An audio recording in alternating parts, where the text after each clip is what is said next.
All right, the playoffs are underway. Welcome inside to another edition of SJHL Weekly. I'm your host, Clark Munroe, here at the ICAST Media Studios for our first edition of a playoff recap episode presented by UPL. Of course, our playoff sponsor, UPL. It's going to be a great show today as we break down all four matchups across the opening weekend of the road to the Cantera Seeds Cup. Plus, we're going to be joined by head coach and general manager of the Humboldt Broncos, noted non-playoff team, of course, which is rare. A for the Humboldt Broncos, B for Braden Klamosko. But Braden's good enough. He'll join us today and give us some of his time to kind of get his perspective from a coach's point of view on the playoffs, but also the series that are going on across the league as well. It's going to be a great chat with Braden, I am sure, and we'll do a whole lot more. We have a whole lot coming for you. So if you're in the chats, please let us know what you want to talk about either on YouTube or Facebook comment wall. If you're watching on Twitter, hit the retweet button. Send us some comments there as well. We'll try to get your comments on the screen throughout the show, as we mention each and every week. But now it's the playoffs, so we really want to hear from you. Let us know what you saw this weekend. If you were at the games or if you watched them online on Flow Hockey, make sure you let us know what you thought. But let's thank our sponsors league-wide, of course. It starts with Cantera Seeds, the championship trophy sponsor. Cantera Seeds, Capital Automall, Canalta Hotels, SGEU, Sask Lotteries, UPL, Chevrolet, Great Western Brewing Company, SaskTel, RBC, Saskatchewan Construction Safety Association, and Vatterstad. Today, joining me, of course, as always, is the astute, the educated, the studious Jamie Neugebauer. I'll take all those. I was going to try to say some other stuff, but then my thesaurus ran out. Nugsy, great opening weekend. It's an exciting week. There's a lot going on. It felt like last week, despite there only being the 2 days of games, it felt like last week as a whole was just a big whirlwind of stuff with awards and all these other things. And then over the weekend, for me at least, I don't know, I'll let you say, but kind of just felt like this is what we came here for. These games, this is why we're here.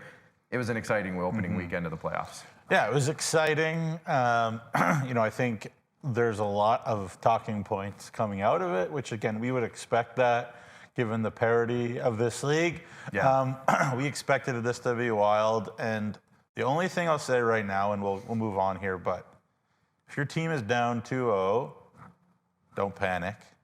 Yeah. Because often we say, how often do we say you're not in trouble till you lose at home? We say that every playoff. Say that a lot. But I think that's so much the case. Some people hate that saying. Well, but that's so much the case. It is. You think about the teams that are down 2-0. Yeah. Estevan, far better at home all year. Yeah. So, yeah, don't panic. And the Melfort Mustangs are the Melfort Mustangs. Right. So who knows? Don't that's count all them I'll out yet.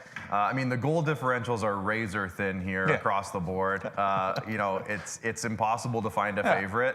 So there's still so much hockey to be played in this first round. And there was lots of hockey going on too. Lots of hockey. It was a busy weekend. It was a busy weekend. There's a lot happening. Yeah. So let's check out what did happen in the SJHL with our score recaps. This is our look at the bracket. So this is, of course, as of Friday. So if you can see where it says the series, and you see the little the win dots beside each team. This was as of Friday night. So it's all started out with the first game of the playoffs in Flin Flon, kicked things off, and Flin Flon came out with a big 5-0 win over Estevan. Estevan would have something to say about that the next night, though, so we'll get to that in a sec. Melville with a 4-1 win to kick things off over Yorkton. That was a series that we said it could really honestly go either way, despite it being a 2-7 matchup. And Melville came out and showed us that, hey, this isn't a 2-7 matchup that you're used to seeing. They got a big win in Game 1. Battlefords with a 4-2 win over Melfort at home in Game 1. And then Weyburn doubled up Nipawin. Maybe a little bit of controversy at the end of that one. Maybe we'll talk about that in a sec. But they got a big 4-2 win to get their first win of the playoffs. And then on Saturday, all four teams did it again. As you can see, Estevan, though, pushed it all the way to double overtime, but a heartbreaker. Flin Flon, well, not a heartbreaker for the home crowd at least, but Flin Flon skated away with the win in that one. Yorkton got their revenge and reversed the score 4-1 over Melville, so we know that series is going to go deep. We know that series is going to be extremely close. It's going to be exciting. Battleford's got another big win. Caden Serpa, we'll talk about him, had a huge night again. 3-2 win over Melfort to take a 2-0 series lead. And then Nipawin evened up the series with a 5-1 win, revenge win over Weyburn as that series heads back to Weyburn now for games 3 and 4. So Nugsy, we've seen Friday night, Saturday night. Let's focus in, I think, series by series here. So let's go back to the Flin Flon Estevan series and start there as we look at Game 1's score recap. So I'll let you take it away here. Sam Ward obviously got things going, but a big night for Flin Flon to kind of say, hey, we're number one for a reason, I felt, in this night. Yeah, I mean, it was a shutout there for Charlie. I think, Dylan Adams maybe didn't have the start he was hoping for in the Estevan net. And we always talk about, especially on the road in the playoffs, you absolutely need goaltending. You absolutely need special teams. Put that on a soundboard, an app or whatever. Tough start for Dylan. He settled down. He was awesome the rest of the way. He's a great goalie. And then 2 for 4 on the power play for Flin Flon. Again, in this game, I think, not a recipe for success. Drew Kosher knew that. I think it's a thing where the Bruins needed a game to understand what the playoffs are going to look like, because, you look at their roster, and obviously Rylan Williams has lots of playoff experience. Colton Getzlaff has lots of playoff experience. It's a little bit less after that for this Estevan team, where there's a lot of experience on the Flin Flon side. So again, not a death knell or whatever to have a game like this, but it is tough. But as I said, this Bruins team is not done until they're done at the Affinity Place, and we'll have to see that. Yeah, for sure. And it's one of those really interesting years for the Flin Flon Bombers, if we can focus on them for a minute, Nugs, where it is one of the younger Flin Flon teams we've seen in recent years. They do have a lot of youth on that team, scattered throughout the lineup. But the weird part is about those youthful players, those younger players, they still have a ton of experience. Like if we're talking about a player like Wyatt Stinton, it's not a rookie season for him. Canada West. He's had a lot of experience, big games. He knows where it's at. 2 assists on the night for him.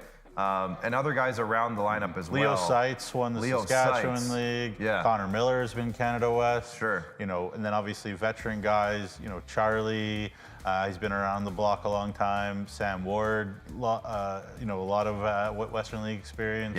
Even playoff experience. I think I was talking to Mike about this. I think he has about 17 or 18 Western League playoff games under his belt. So. It's a situation where it was just a little bit of experience against maybe a little bit of, I don't want to say naivete, because that's a little bit too drastic maybe. But I just think the Bruins needed to understand what playoff hockey was like. And if we could jump quickly to Game 2. Well, let's bring up Game 2. I think the Bruins learned a lot. Now it came quick. It's still the difference. One of the number one difference, and it's not the only difference, but the number one difference was Nathan Cam was unbelievable. For Estevan. I watched pretty much all of this one, and a terrific call as usual by Rob Hart. Absolutely. On the call with his color guy there. Morozov, probably stood out as the guy who had the most points over the 2 games, but it was a real group effort. Charlie Tritt again made the saves when he needed to. Nobody wants to win more than him. But again, I think a much better performance all around. Just the physicality of the game. If you're going to go up to the Whitney Forum, if you're going to play the Bombers, you need to be the aggressors. Whatever your identity is, you don't lose that, obviously, but you need to add serious physicality and serious determination to your game if you're going to win. It was all in the favor of Flin Flon in Game 1. The Bruins learned a lot, grew a lot. And as you see, the shot clock and the chances are totally different again in this one.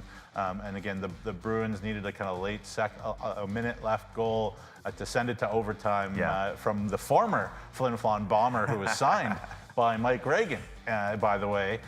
Ethan Andrews, of course, out of the SJHL, who tied it up, of course, my good buddy. So I was happy to see that. The Bruins, held Flin Flon's power play down in this one as well, and the opportunities the Bruins got. The Bruins power play had a hard time, but again, they're much better at home.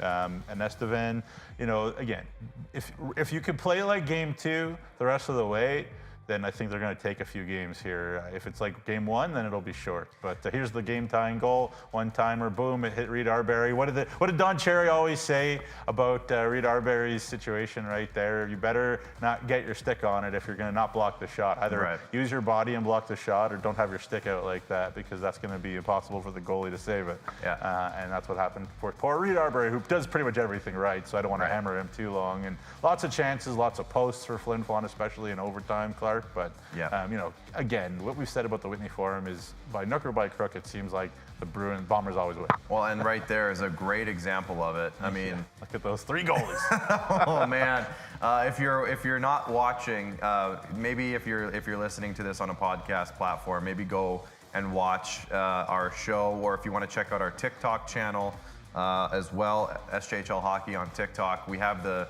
footage of Charlie Tritt going out to play the puck. The puck, of course, as it usually does or seems to in the Whitney Forum, bounced crazily off the boards right into the middle of the ice for, I think it was Carter Onright who took the shot, and Charlie dove back basically from the face-off dot and made the save. Crazy stuff. And then moments later, of course, into the second overtime, you see the game winner there. I agree with you 100%. This is the Estevan Bruins team that I expected coming into this series. I knew that they would bounce back. I felt like the way that they came out in game one wasn't representative of who we thought they were going to be. Of course, the Whitney Forum in game one, what a daunting place to be, especially staring down a 1-versus-8 matchup, thinking to yourselves, maybe they squeezed the sticks a little too hard or got in their heads a little bit. But game two, it seemed like that's the Bruins team that we kind of all thought. And if that's, like you said, Newsy, to your point, the way that they're going to play the rest of the series, going back home where they play better, and Flin Flon, we know, is, okay, their road record is still quite good. But definitely not what it is at home. Unbeaten at home still this year, all year. Their road record is beatable, is all I'm saying. Estevan, good at home. I think it's a good combination. So Bruins fans, I know I had a couple people text me being like, oh boy, oh no. But honestly, anything can happen at Infinity Place. And I know that the crowd's going to be crazy there, especially given it's Flin Flon. You know that it's going to be a great crowd on Tuesday and Wednesday night. So I am not even close to saying that this series is over. And I think look out at Infinity Place. I think they can grab a 1 or 2 even wins at Infinity Place. The last thing I'll say before we move on from the series too is Estevan had to get on their bus and go all the way up to Flin Flon. Now Flin Flon's got to get on their bus and go all the way back down to Estevan. The home ice advantage element in this series, you'd think too, has to be big. Has to be big. You're right. So it's going to be a whole new ball game, so to speak. But let's have a look at the schedule here as we kind of put the bow on this series so far. So here it is. Flin Flon, of course, got the first 2 games at the Whitney Forum. Games 3 and 4 will be back in Estevan Tuesday and Wednesday night. So buckle up, get your tickets. But we mentioned it, so just in case you missed it, let's have one more look at the Tourism Saskatchewan Highlight of the Week, which we are giving to Charlie Tritt's Highway to the Danger Zone, as we put it on TikTok. If you, again, go check it out there. But here's the clip here.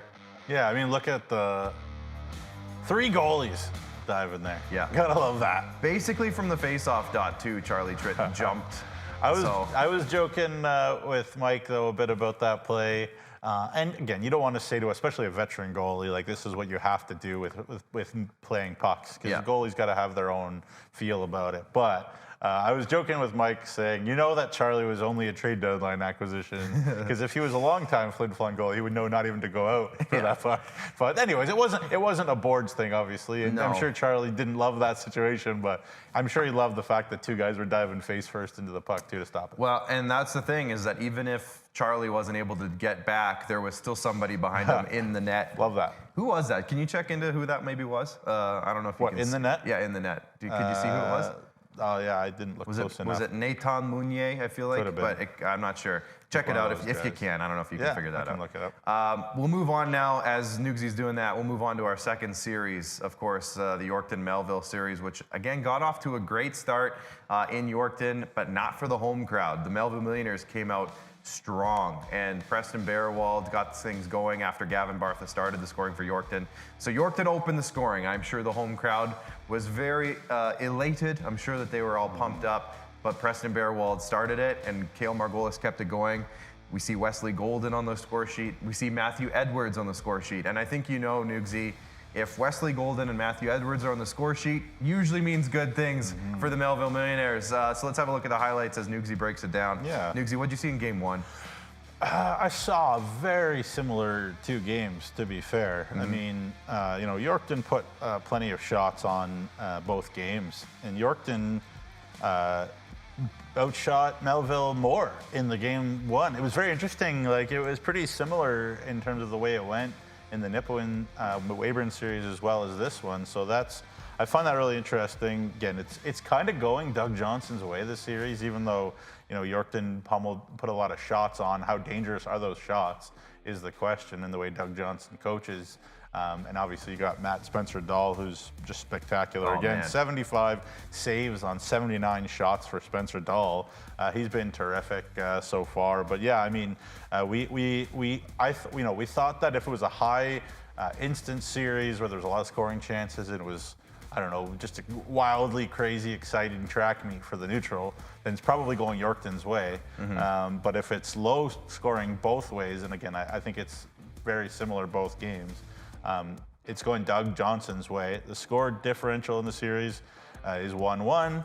The goal differential in the series is 0 because, it's 5-5 combined. And I looked it up, 16-16 in high, XG scoring chances going Doug's way. Now, I think about the game two element of it is that on the goals that Yorkton scored, there wasn't a Melville jersey sort of breathing down their necks. And if you leave guys alone in the middle of the slot or in front of the net in this league, they're going to score. And especially the Yorkton Terriers have all the weapons you want. Let's roll game two here. Game two. Quickly here. And obviously it started with that Tommy Rees shorthanded goal, and that really got Yorkton going. And not only, Clark, was that a shorthanded goal, it was a 5-on-3. 5-on-3. So you don't see that too often. Yeah, shout out to Drake Briltz, I think. Drake Briltz, yeah. Nice little backdoor feed. I guess so we're not going to see that, but that's okay. Nice little, power play goal there as well for William Leonard. Yorkton had not scored a power play goal in the first game, and so for them to get off the schneid, I've talked many times during the regular season about Yorkton relying on their power play, relying on being opportunistic, and they were able to do that. Gavin Bartha, again, I said to myself, Gavin Bartha is one of the elite offensive defensemen in our league, but when the pace comes up in a playoff series, will he be as dynamic? And the answer is yes, he's still just as dynamic. So good for you, Gavin. I think, again, he's a veteran guy. He knows what he's doing out there, and he scored the game-winning goal in this game, the second goal, I guess, to keep this one, or the third goal, I should say. But look, this series is going to be tough. Clark, we knew it was going to be long. So far, even though it's a 1-1 series, probably Doug Johnson's the happier guy. I think. I mean, I could be wrong, and Yorkton people will tell me and that. But Yorkton has outshot them more, but I think the Mills have played the right way. So. Yeah, for sure. And I think the one thing, as you watch both highlight packs here, it's even though both teams have scored 5 goals, it was 4-1 and 4-1. I feel like this has really been a goalie duel so far. Callum Craig, you saw it in this. Yeah, a couple empty netters for sure. You saw it in this highlight pack. Callum Craig makes some big saves. You saw it in that one. Matthew Spencer-Dahl had a couple where the guy was wide open, puck was just sitting there in front of the net. He made a big save. For reference, we're doing the UPL Performer of the Night, Playoff Performer of the Night.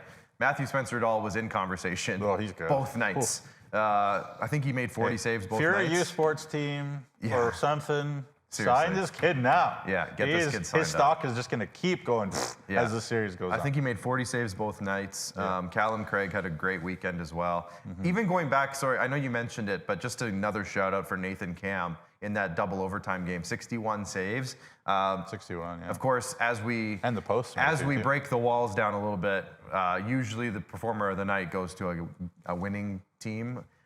So Nathan Cam was like inches away from being the clear-cut, no doubt player of the night for that one. I loved one of the calls. I think it was Hardy. Maybe it was his color guy. I can't remember. I think his name is Mike Sitt. Said, maybe shoot somewhere else on Nathan because his glove was like, hey, everything seemed to be working. But you don't make 61 saves. You just got to let it go in the playoffs. There's not enough time. But. Right. So, I mean, just a shout out to the goalies there because they were all in consideration. Yeah. We'll get to the other goalie that was named player of the night in the next series here coming up. But we talked about game 1. We talked about game 2. Let's have a look at the schedule here for the Melville-Yorkton series as it heads back to the CN Community Center in Melville for games 3 and 4. Of course, it's different than all the other series. Game 3 is Tuesday night in Melville, and game 4 is not until Friday night. They wanted to get a Friday game in, and with those teams being so close and not having to worry about hotels and stuff, it's a whole lot easier to do that in a series like this compared to, let's say, Flin Flon and Estevan,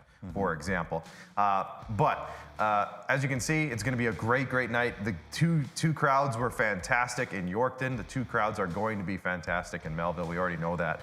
So it's going to be a great time there. So make sure if you haven't got your tickets already and you think you're going to make it to the game, go figure that out as soon as you possibly can, because I don't think tickets are going to last very long for games 3, and especially after game 3, game 4 will sell out even faster. So make sure you figure that out now if you're around the Melville area. For sure. All right, we'll move on to the next series as we continue along here. The Battlefords-Melfort series got off to a great start if you're a North Stars fan, but both games were very close. The goal differentials were razor thin. So I know things are going... Unbelievable. We knew that series was going to be great. We knew it was, given how hot Melfort was coming into the playoffs, given how strong Battlefords has been all year long. The styles that they play seem to kind of be opposite, but very interesting in terms of who would maybe come out on top. And games 1 and 2 showed that Battlefords, at least to start things, their style won out a little bit. So I'm going to throw a question back at you. Okay. And I did not prepare him at all for this question. I'm nervous. So be nervous. And you can answer in the comments too. Melfort's the back-to-back champions. Sure. Like they have proven that is a fact. Yeah. What do we owe them in this moment? What do they deserve for us to say about them? And I'm not even talking about, let's bring up the box score there, graphic. They haven't played poorly at all. I'm not saying they have. In fact, they maybe in their metrics to say they've played better than Battlefords have. Sure. The good scoring chances are, Melfort's had over 10 more good scoring chances in the series so far than Battlefords has. And Caden Serpa has been terrific. Obviously, Benny Tompkins with the terrific headline, or terrific's maybe not the right word. A headline there Mustangs for get goalie. Mustangs get goalied again. Yeah. I think maybe that's a little unfair to Battlefords, not to call out Benny too much, but. Calling you out, Benny. What do we owe them in a moment like this when they haven't lost a playoff series in forever? I don't even think they've been down 2-0 in a playoff series this long. Yeah, so what do we owe them, Clark? Here's the way I look at it, and I think you said something there within that question that kind of is where I'm going to go with my answer. Is maybe that by their metrics they played maybe better than the Battlefords in these 2 games. Now, if I were to tell you, Nugsy, and if I were to tell Trevor Blevins, hey, both games for 55 minutes and 30 seconds, 59 minutes and 30 seconds are going to be 1-goal games. Yeah. I'm sure Trevor Blevins would be like, perfect. It's exactly where we want them. 1-goal games, whether it's down 1 or up 1, the Melfort Mustangs thrive in 1-goal game situations. So yes, Battlefords won 4-2 in game 1 because of a late goal. That's why I said 59 minutes and 30 seconds.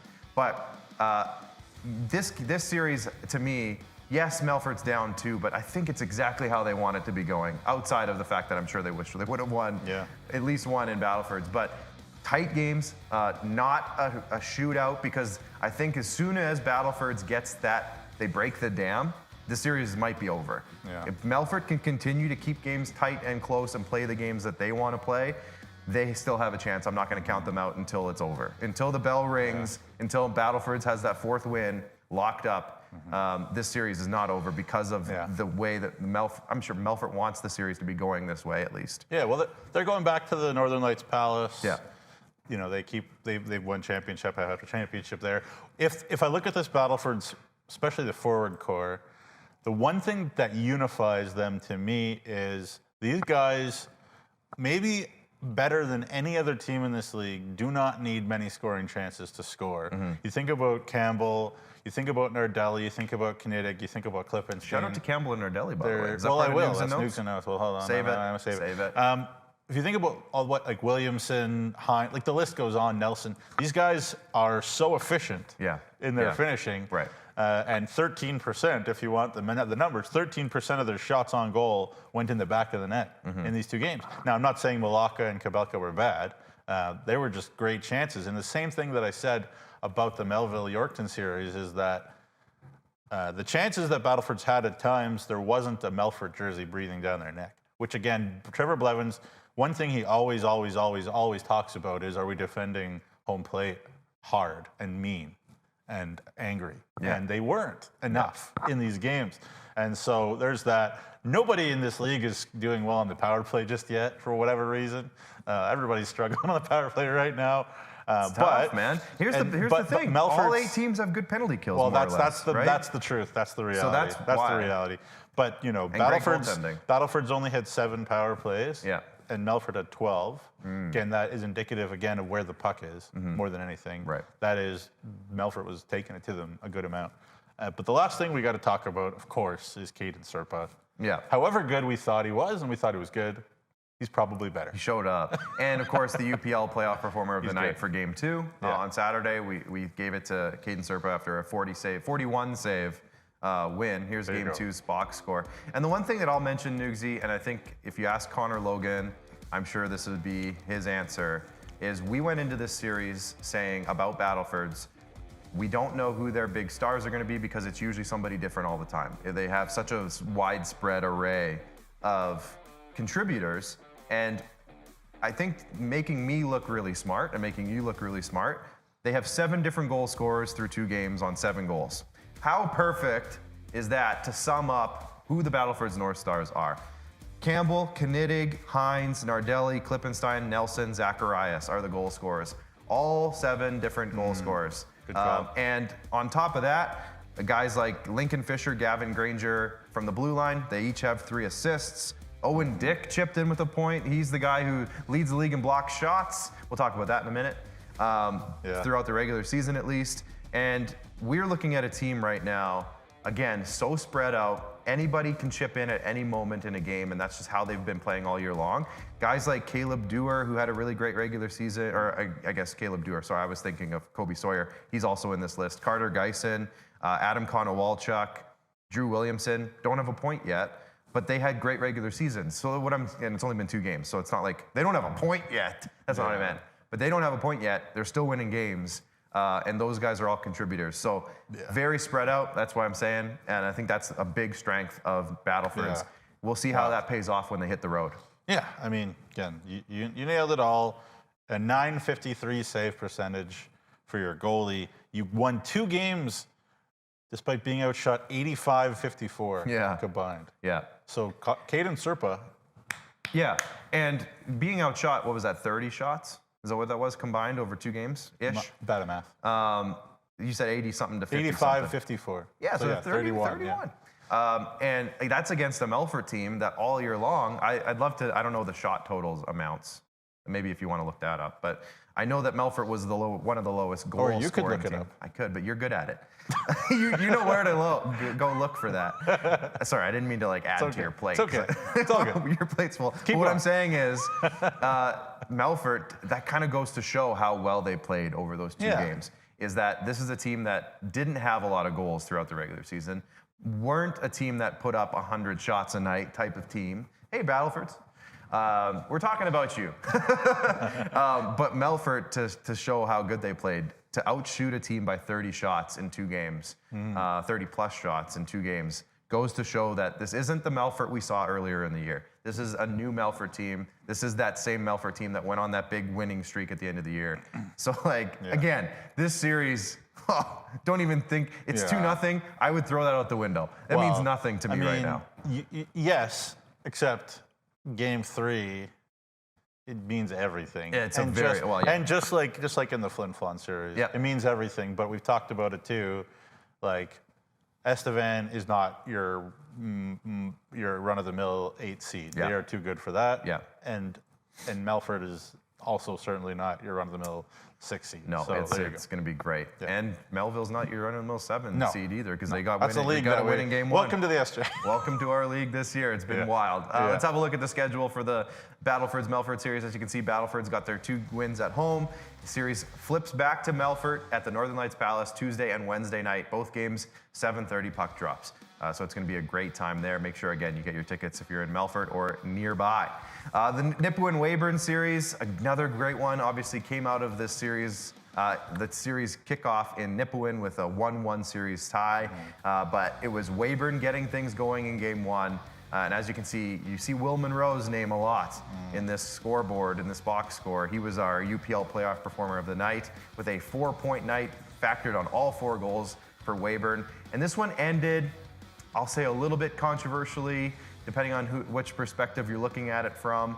But at the end of the day, Weyburn came out real hard against a very tough opponent in a very tough building. I'll just leave it at that. I mean, I talked to Tad Kozin today a little bit, actually, and of course, the head coach, GM of the Nipawin Hawks, and I said, do you think it's fair to say that the game you lost 4-2, you played better than the game you won 5-1? Like, is that a ridiculous thing to say? Because that's what it looked like to me. And he said, no, that's not crazy. Like, I think the 5-1 game was really even, and the 4-2 game we lost, we played better. Yeah. So that's, that's playoff hockey for you. Joey Rocha was outstanding in this game. And again, that is almost the question on which this series hinges. Well, there's a number, let's be fair. But one of the big questions it was a big one going in. Is what's Joey Rocha going to be in the series? Because Gage has a .932 save percentage in the playoffs so far, which is what you expect from Gage Roberts. Don't know what to expect from Joey on a nightly basis. I'm not trying to hammer a kid. That's just the bottom line. He was excellent in game 1, 40 saves. He was terrific. We talk about experience. That was a big thing that Cody Mapes and I talked about was, what is the value of the experience that you guys have had?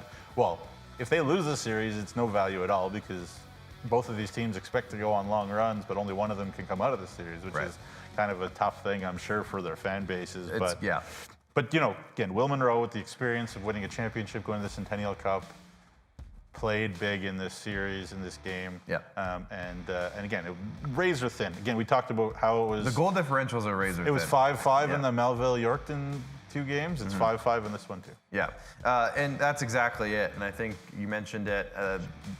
The way that this game ended, just to paint the picture for those who might have heard something or whatever, there was an icing at the end of the game. Weyburn was up 3-2. Nipawin shot the puck down the ice. They thought they beat it out. The referee blew the whistle. Referees talked. They decided to put the puck drop at center ice instead of all the way down, so they negated the icing. They had to put Gage Roberts back in the net in order for that. When that happened, he was pulled. Then Weyburn, I think, I don't know if it was they won the faceoff, but it went back into Weyburn's zone. Gage Roberts came out, and then almost instantly Weyburn scored to end that game. So that's how game 1 ended. However, what I'm saying is, now moving into game 2, if we want to bring up the scoreboard for that one, I think that got Nipawin riled up a little bit. Because game 2, like you mentioned, Nugsy, maybe they didn't play quite as sharply all the way through, but wow, did they control this one for a good chunk of this game. And also the crowd was electric all night in the building. So Nipawin definitely came back, got their revenge in game 2. They did. And again, this series, I think, it's going to be a long one. So there are going to be some punches, counter punches. Talked to both coaches. They both said, both games are very tight, very even, could have gone either way. And again, this one could have, as I mentioned, 15-8 were the good scoring chances in game 1 for Nipawin, the game they lost. 11-10 were the good scoring chance ratio in this one. So Nipawin, didn't play even as well, even though they were fired up and they were more clinical. I think maybe they didn't get the best version of Joey Rocha in this one. So there's a piece of that, but certainly deserved that. And this game got, not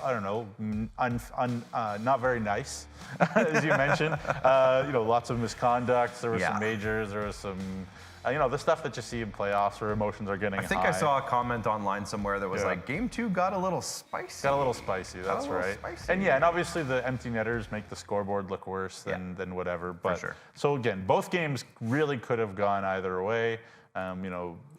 Again, you strap yourself in for this one, because I mentioned it earlier in the year when these guys played each other in the regular season. I'm like, if this is a playoff matchup, can we make it best of 11? Yeah. Because like they're just two kind of mirror images of each other, and it's really fun. Yeah, and just for those who are curious or interested at all, Nugsy and I will be in Weyburn for Game 3 of this series tomorrow night. It's going to be a great night. So let's bring up the schedule here for this series. As you can see, Nipawin and Weyburn split the opening 2 games in Nipawin, which means the series now reverts back to Weyburn for Games 3 and 4 Tuesday and Wednesday night. 7 o'clock puck drops in both of those, and those are going to be a doozy. And we know how this Weyburn crowd gets going in the playoffs. We saw it last year a lot, and I'm sure it's going to be a great, great night. Tomorrow night, but also Wednesday in Weyburn. So get your tickets now. And they have online ticketing now in Weyburn, which I know that the city's not used to. So make sure you give them some grace. Shout out Ryder. Shout out to Ryder. Doing a great job, buddy. Who's doing a great job. But make sure if check it out online, get your tickets, lock them down, because I don't think they're going to last long. If there's any left still, go check, because you're going to want to get to these games. It's going to be a great time. But yeah, heated couple of games there. It's only going to get better as this series goes longer, and of course it's tied. Going into Game 3.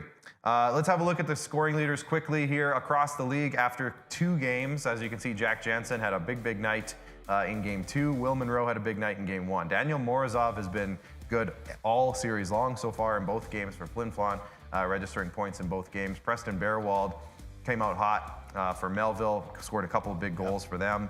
Anthony Campbell, Gabriel Corshane, Josh Knedig, Lincoln Fisher, Gavin Granger, all with 3 points. You see Brendan Olsen there, Wyatt Stinton there.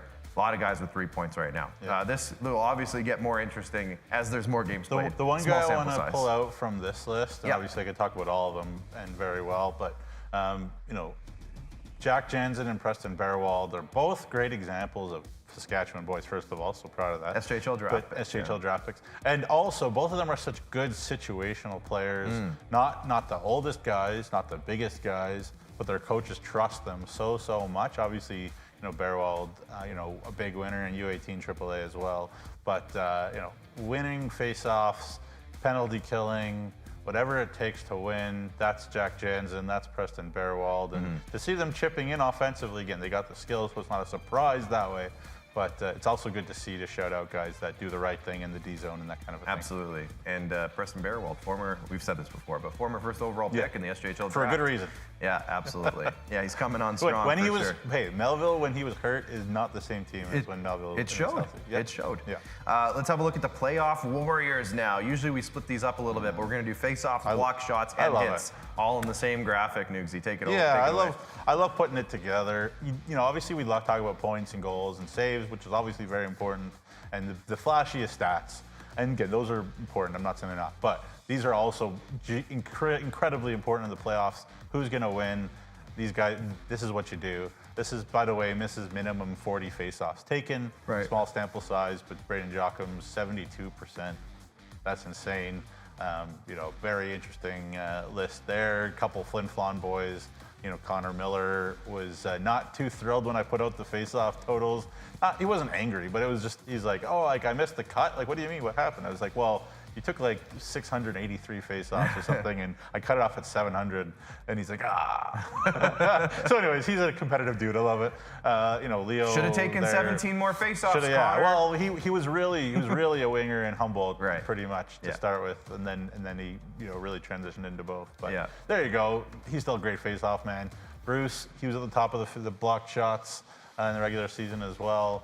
I expect that list to be huge. The blocked shots list. Jaron Ashby, shout out. Some beef there, some grit on the back of the Bruins. Jack Mitchell, guy you want to talk about as well. Doyle's just such a big guy, just gets in the way, I'm sure. Yeah. But there you go. And then, hits. Again, hits matter so much in the playoffs. Not a big surprise to see Austin Shep and your cousin on the list there. Three Melfort Mustangs. Year after, Ethan Hamilton. Yeah. Year after year, Melfort leads the league in hits. Yeah. And Trevor Blones demands that detail of his guys, and so that's how you win. Of course, they're not winning right now, but that could all change when you get to the Northern Lights. Playing great though. Close series. Yeah. Just a shout out before we hit the break, and we have Nugs and Notes coming up as well. Yeah. Austin Cardell says, "How we doing, boys? Good out Austin. Good to see ya.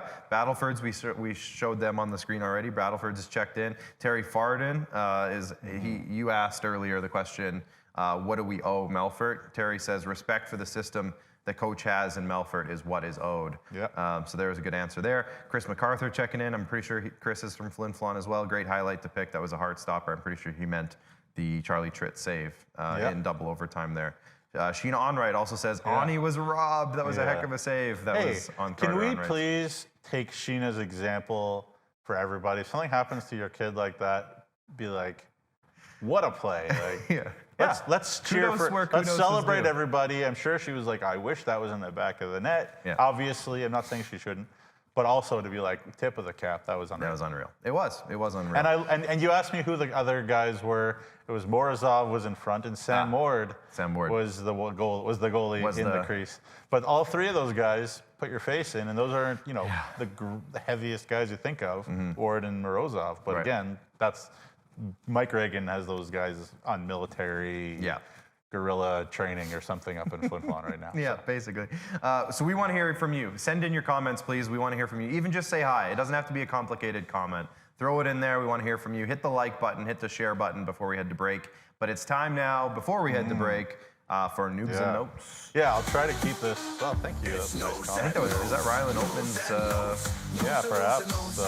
I did make my baked oatmeal this weekend, by the way, Millionaires fans. Cohen says, let's go Mills. You two do a great job of covering the league. Thanks. Appreciate everything you do for the fans and parents, especially out here in BC. So I don't know if that's Rylan's dad, mom, I'm not sure, but anyways. Brother, not sure. Yeah, all right. Shout out to the Oatmans. Shout out to the Oatmans. Sorry, Noobs and Notes. No problem. You teased it. Shout out to Alessio Nardelli and Anthony Campbell. They're going to SUNY Plattsburgh, D3, where my buddy Gabriel Filion is. I spoke a little bit to Anthony Campbell about this, just about the fact that he's finally going to get to play some hockey close to home. It's about an hour south of where Anthony Campbell's from. Nice. Just sort of on where it comes together between State University of New York, Plattsburgh. Yes. Right? It's kind of coming together of the border between New York, Vermont, and Quebec. All kind of very close to each other there, and a lot of history there, actually, with the American Revolution and the War of 1812, which I'll tell you about on our other show, History Weekly.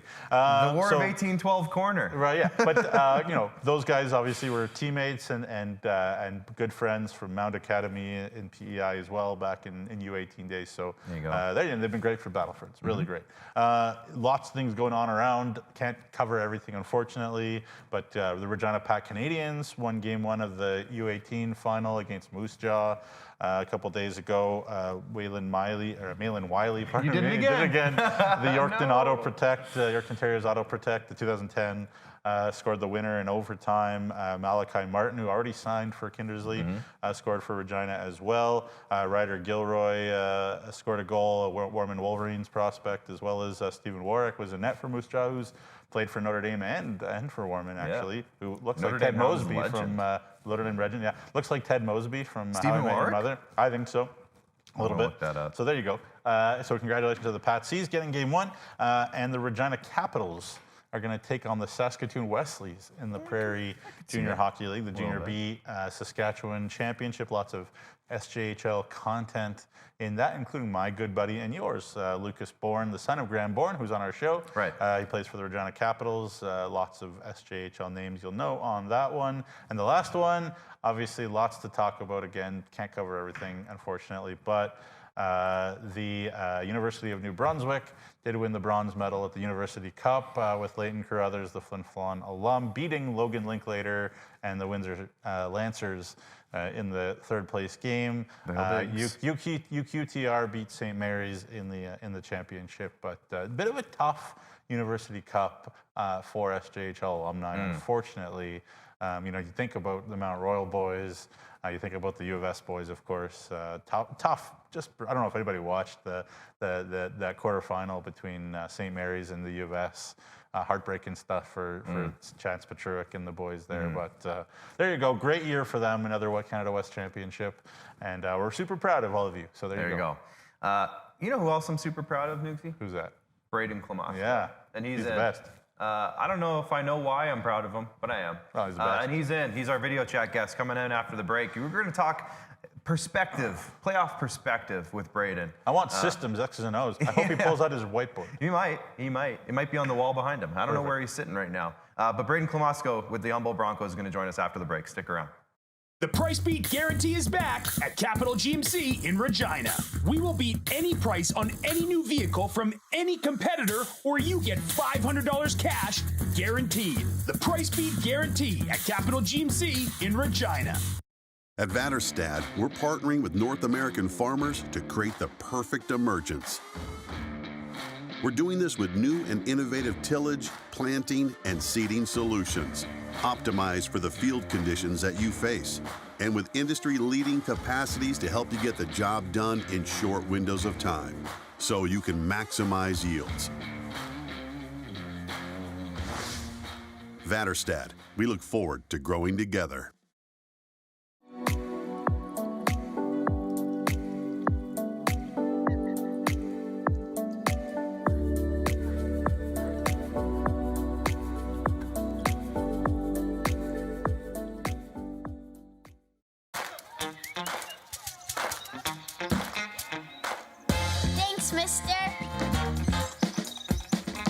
Every ticket you buy funds programs all across Saskatchewan, like sports. Buy your tickets today. In the last decade, the construction industry has reduced injuries by 46%. That's as many injuries prevented that would fill several stadiums. Find out more at scsaonline.ca.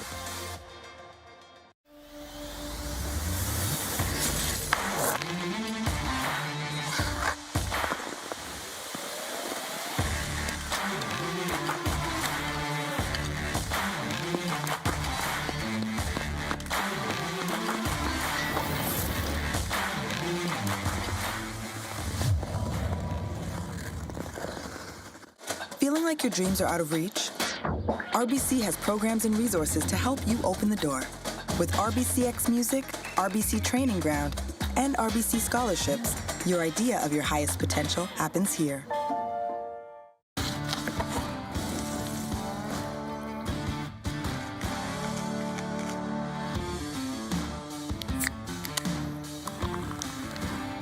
Original 16. Celebrate things done well.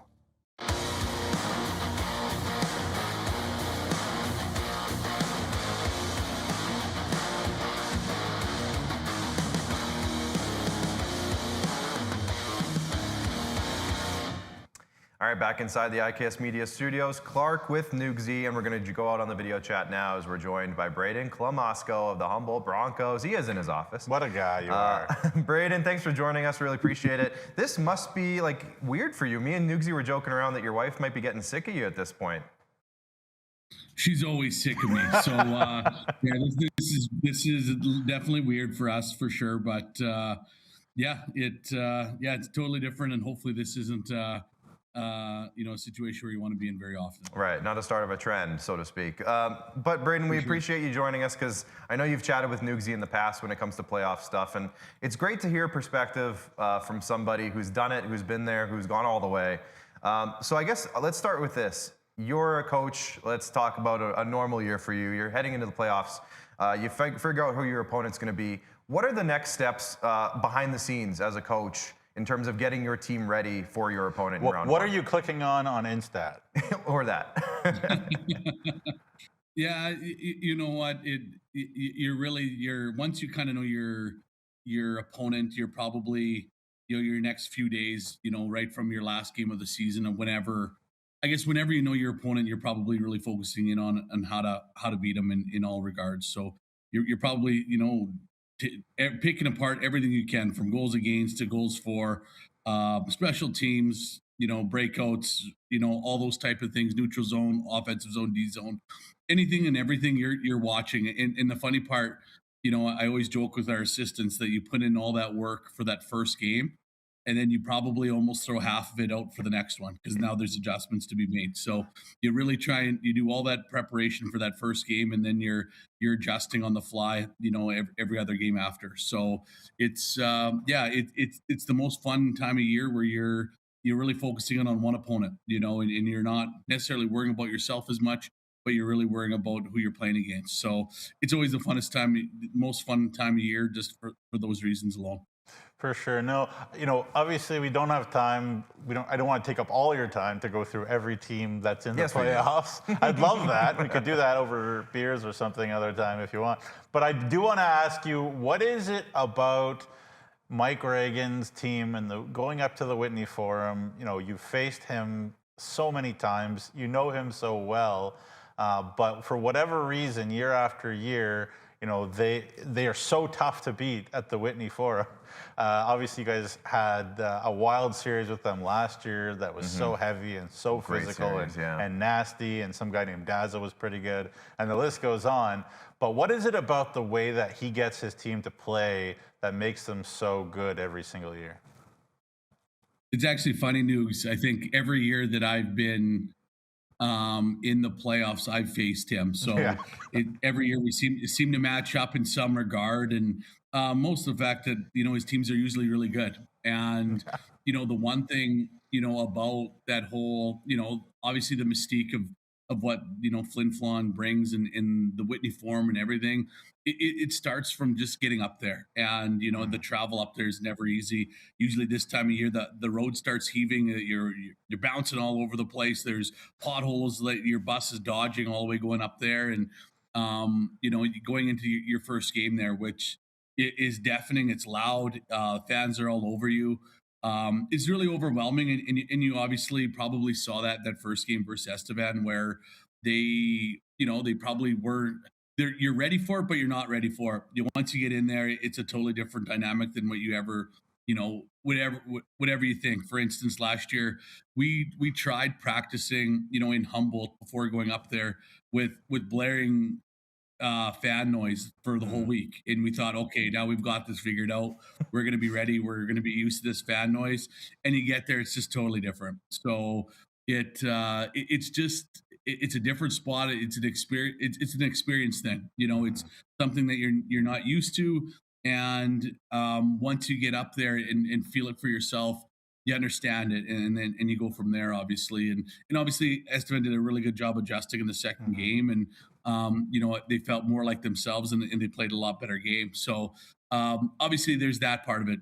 And another thing that, probably a couple other things, that reason why it's so hard is, Regs has his teams ready to go. Regs is one of the best coaches in the league. They always have one of the best teams, so it's never easy up there.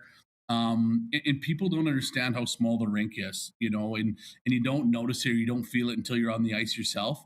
And it took us, it was a couple of years ago when Chili and I were up there for a pregame skate, or we would always skate the day before going up there, and we're like, is this ever tight out here? And I think we didn't really notice how tight it was until you experience it on the ice. And when it's a different size of rink, you just feel like, you aren't quite ready for it. You aren't quite, everything just happens a lot quicker, I guess you could say. So I think that's another, a different element. So it's the travel, it's the fans, it's, the good coaching, good teams.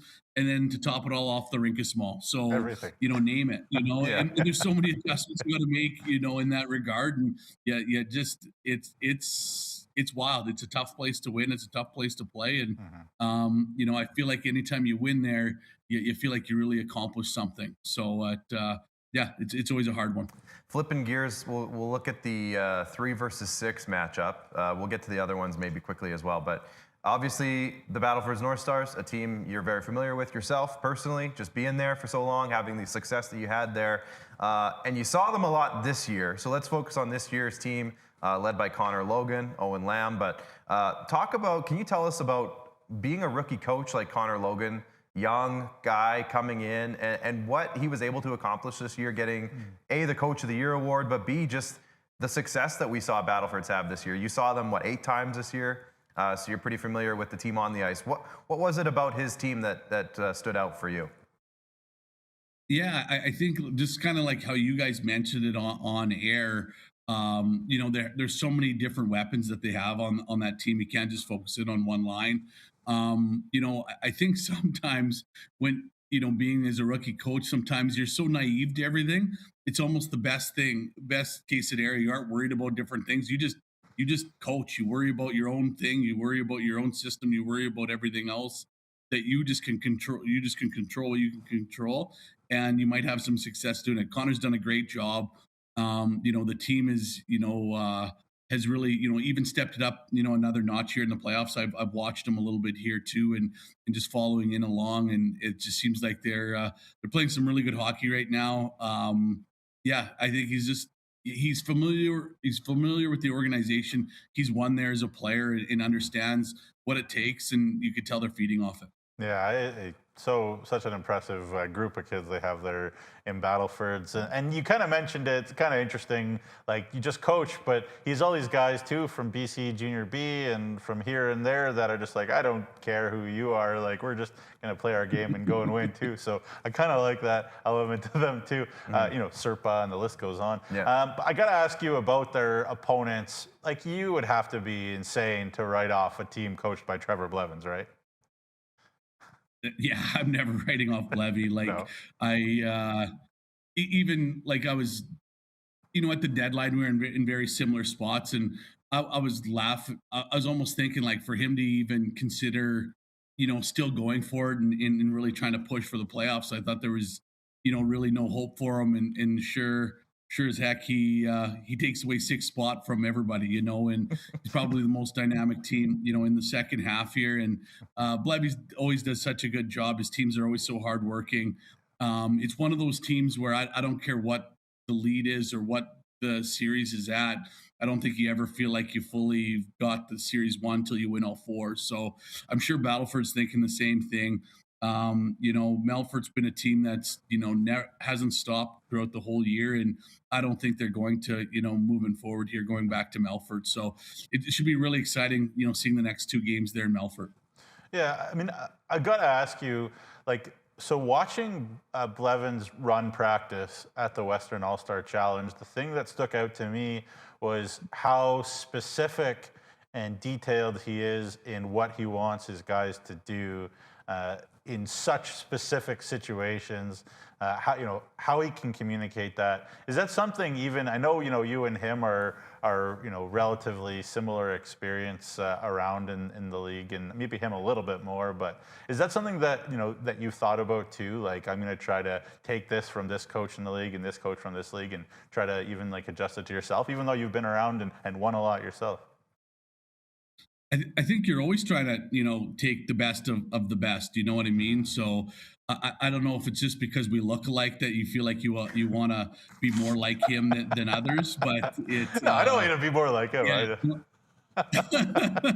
yeah, I don't know. It for sure. You're always, if it's not the SJHL, you're always looking at, how can my team be more like Connor Logan's team, or like the Yorkton Terriers, or in Emery, or Doug, or whoever.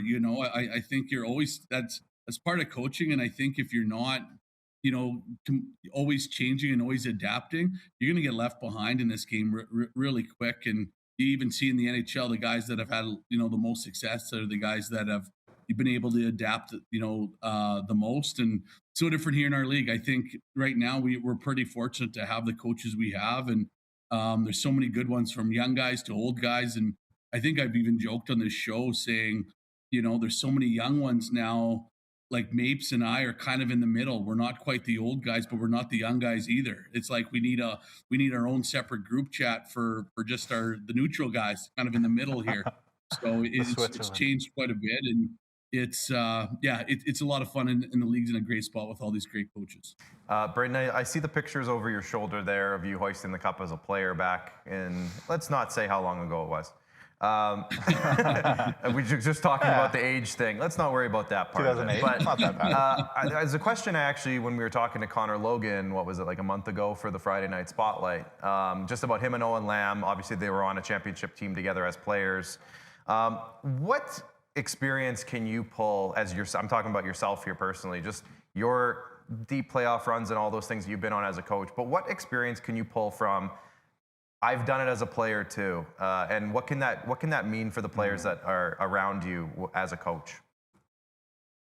That's a great question. I think you try, and you try to just tell them a story here or there of what you did in those situations, or how you did it. And that's you're hoping that they can take something from some of those. And the best part, when I played, everyone knows how I played.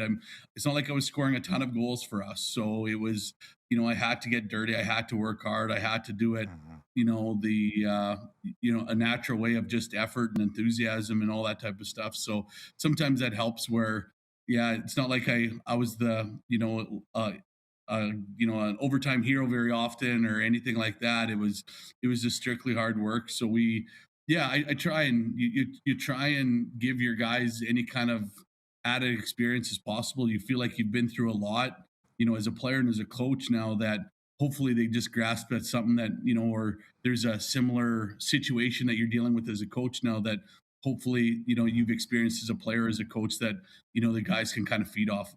Yeah. Don't sell yourself short, Braden. You hit double digits in your 20-year-old year. You had a point per game in the playoffs that year. Don't sell yourself short. Thank you. This guy's a legend. Thanks, guys. You guys don't have to pay for anything around Humboldt, this guy.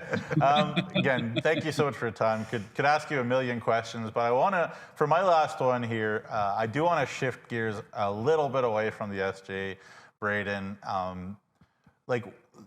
A year for the ages for one of your old goalies, Josh Kotai, who I still say is the best goalie that I've seen in the SJHL in my short time. Of course, it was only for that 1 year, but obviously you guys went into the Whitney Forum and beat the Flin Flon Bombers in the finals. So, not a big deal. But I got to ask you about, what you've seen from him, Mike Richter winner, Spengler Cup, the list goes on and on. What are your perspectives coaching him? What did you think his ceiling was kind of back then? And how proud are you of him right now? Yeah, and obviously, I was just texting him today, congratulating him on a few things and everything. And Josh was an interesting cat because, he starts out in camp and he obviously we signed him and everything, but he had these North Star pads. And anyone that knows, you come to camp in team colors and team logos on your pads, that's usually a bad omen that he's going to make it through the year. Yeah. It always happens that it's like, oh, this is a curse. It's not going to work out. But, it worked out after the first game. He, our starter at the time, took a few off the head and basically packed his bags up and said, I'm done, and gave the net to Josh, and Josh kind of ran from it ever since then. And, the one thing that Josh, said it, he said it multiple times that he's like, I'm going to be in the NHL someday. And the one thing cool about that was it wasn't like he was just saying it just to say it. He truly believed it. And he backed it up with all the work he put in and day out. And he just was such a student of the game that wanted to get better every day. And he did. Like it's obviously, we were able to win a championship together, and he was a big part of the reason why. And he's just, you knew at a young age that he was going to be a special player. And I really, it's actually funny that you brought him up today because, he's very similar to what Charlie Tritt, was here for us, where he has confidence. He thinks that he always wants to get better. He wants to be, the best he can be all the time. And they're very similar in the way they wrap their heads around what they are as a goaltender. So, nothing but good things to say about Josh. It was really cool to watch him in the Spengler Cup and to see him, obviously perform there. And I just think there's more yet to come from Josh, which is really cool to, to hear about some of those guys he used to coach. And I'm glad that you brought him up today, Nugsy. Yeah, I just remember clear as day, like morning skate in those finals. Like you're just like, get off the ice. Like you're not gonna stop rims at the Whitney, man. Like relax. Love it. Isn't that the truth? And he'd be out on the ice forever. And like my biggest concern there was he was gonna take a nasty shot off the glass and take it in the throat, or something bad's gonna happen that shouldn't happen. And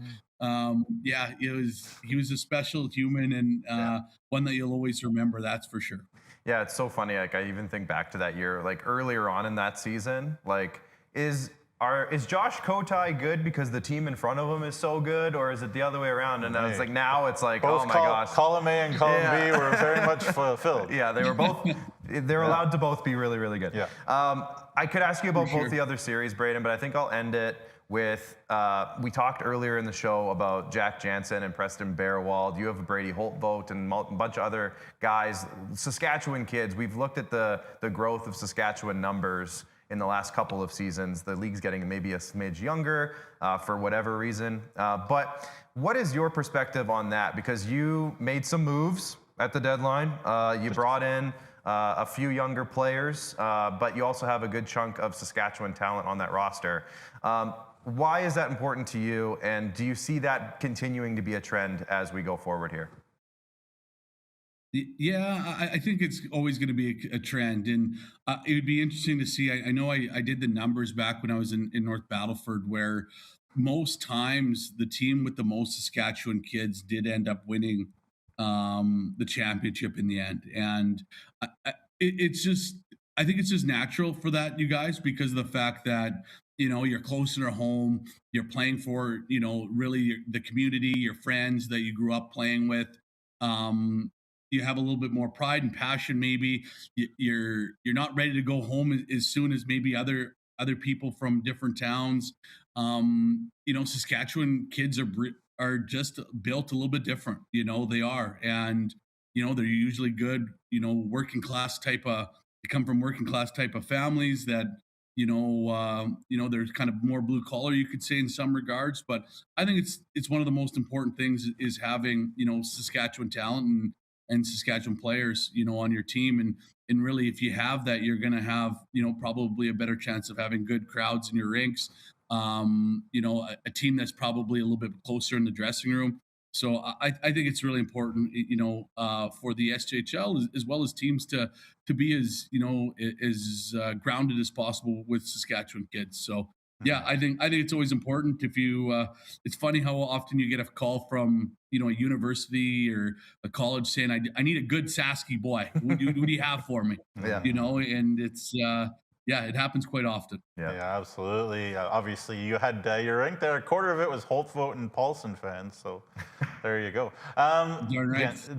Just quickly, then. I know I said the last one last time, but this is my big sin of broadcasting. You're good. Got to talk about your own team a little bit. You must be so proud after the deadline, the way that you guys fought and clawed and stuck together. Such a young team, had your ups and downs and your bumps and bruises, but that's got to be, exciting for the future of this franchise, doesn't it?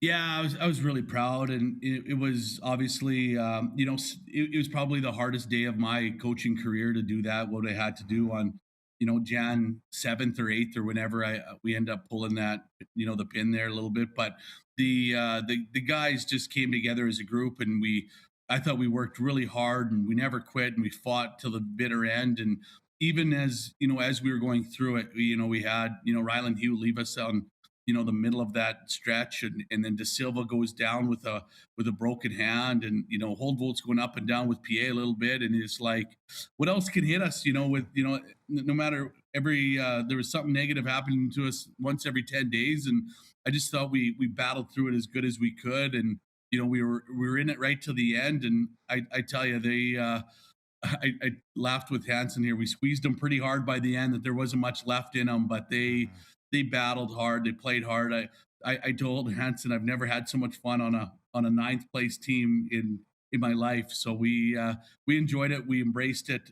We worked really hard. We knew that if we were going to do what we were going to do, it was going to be, a lot of work and a lot of, a lot of changes here that we needed, to do on a day-to-day. And I thought Hansen and I, did our best to embrace this, and the boys did too. So it was good to see. Obviously, there's better things to come in the future here. And if this doesn't give you more of a bitter taste watching everyone else play in the playoffs, I don't know what will. Yeah, and we've talked about it a few times, just with obviously Skogstad and Mamich, obviously the great story of Marek Mamich, but the graduating players, but the amount of guys that are eligible to come back for you guys next year. Braden, there's a thing that we've been kind of doing the last few years, trying to figure out which team brings back a large core from year to year. It was Yorkton last year, it was Nipawin this year. Good things seem to happen for both teams. Is that something that you guys actively think about, where, hey, maybe that we could be the next one in that line?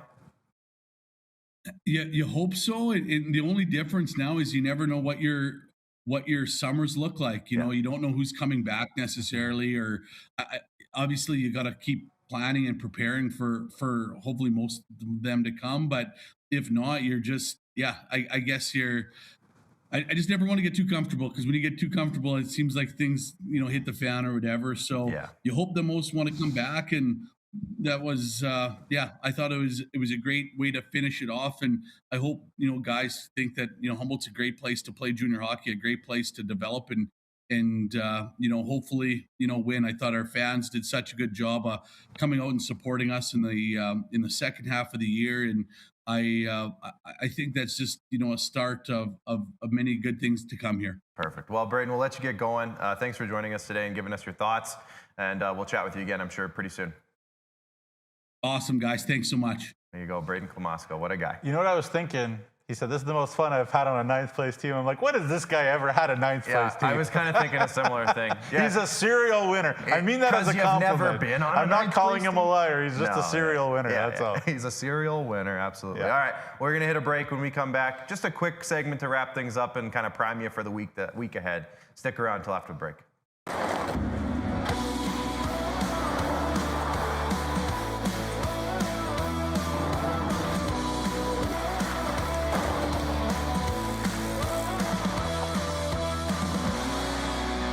Feeling left out of can't-miss moments? RBC has programs and resources to help you open the door. RBC clients get access to concerts, Avion rewards, and exclusive benefits. Your idea of memorable moments happens here. Each year, the SCSA issues over 10,000 training certificates to the construction professionals who build our province. That is the same population as Weyburn. Learn more at scsaonline.ca.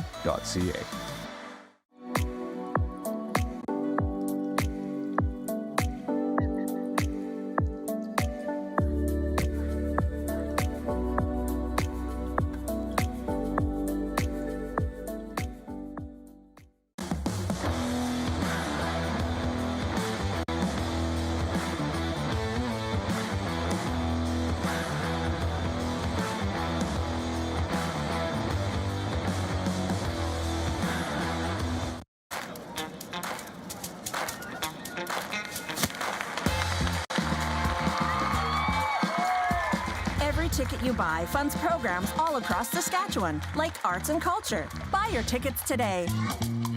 Introducing SaskTel Student Saving Tips. Tip number 138. You could build your own pallet furniture. So you're living on your own. You can save money by building furniture with pallets.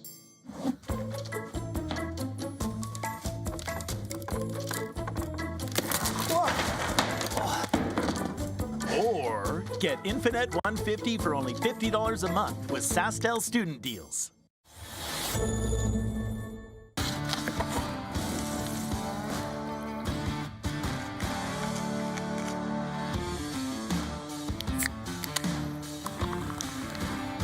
Original 16. Celebrate things done well.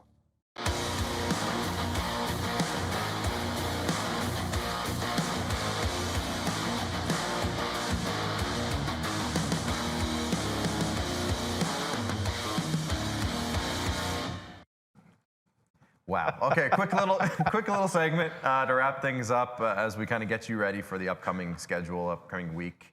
Around the playoffs, we kind of already talked about the schedule, so let's just have a quick look at Tuesday's schedule as a whole. We got Flin Flon in Estevan, of course, for Game 3. These are all Game 3s. Yorkton in Melville, Nipawin in Weyburn, and Battleford's in Melfort. And then on Wednesday, not 4 games, just the 3 games, because Game 4 for Yorkton and Melville will take place on Friday. That should say something else. Flin Flon and Estevan, Battleford's in Melfort, and then that should say Nipawin in Weyburn in the middle there. Yorkton and Melville will be on Friday. But Nugsy, a big week ahead. We've kind of we've done all the digging. We've talked about games 1 and 2. I guess final words to you in terms of what's coming up this week for games 3 and 4s. Hey, be a fan. Right. Let's be respectful. Let's be respectful of the players and each other. Let's be passionate. Let's be loud. Yeah. Let's be respectful, though, and just remember that coming to these games is a privilege. These young men are doing their best. They're not trying to, do anything. They're just doing their best. So let's just keep it civilized here, folks. You know what I'm talking about. You know exactly what I'm talking about. And, that's all I got to say. Yeah, that's a great point. Obviously, we put out an article on Sunday. Be a fan, not a fanatic. No, I wouldn't say that there was like any egregious incidences at all in the first weekend, but there was a few reminders that were brought up. That's just like, hey, you know what? Let's make sure that we're being respectful, all that stuff. Have a great time at the games. We're not trying to be the fun police, right? But yes, exactly. Just be courteous, be respectful, but have a great time. So with all that being said, games 3 on Tuesday. Games 4 on Wednesday, 1 on Friday. It's going to be a great time. We'll be back with you on Thursday for SJHL Insider, where we'll recap what happens in the next 7 games. It's going to be great. Of course, I mean the 4 and the 3, not, you know what I mean. Yeah. So make sure you follow us on all of our social media channels in order to get all the coverage over the next couple of nights. Facebook, Instagram, TikTok, Twitter, YouTube channel. Hit the subscribe button. Get your Flow Hockey Or subscription. send us a message, because Clark and I love talking the SJ too. Sure. Send us a DM or throw us a message on a social media channel. We'll love to chat about it. It's going to be a great couple of nights. Obviously, again, thank you. Big shout out to UPL, our playoff sponsor. The road to the Cantera Seeds Cup continues. It's going to be a great week at the rinks. So make sure you get out to the rinks if you're in the areas. For games 3 and 4, it's going to be a great time. And maybe me and Nugsy will see you there. We're going to be hopefully hitting some rinks this week. So it's going to be a great time. Until then, until Thursday, I should say, for Clark, for Nugsy, for the guys in the back, for Bryce, Connor, and Steven. Hey, guys. And Kelly. Thanks for everything you do. Kelly upstairs. Appreciate you guys. And we'll see you on Thursday. Enjoy the hockey, everyone. It's going to be a great time. Bye for now.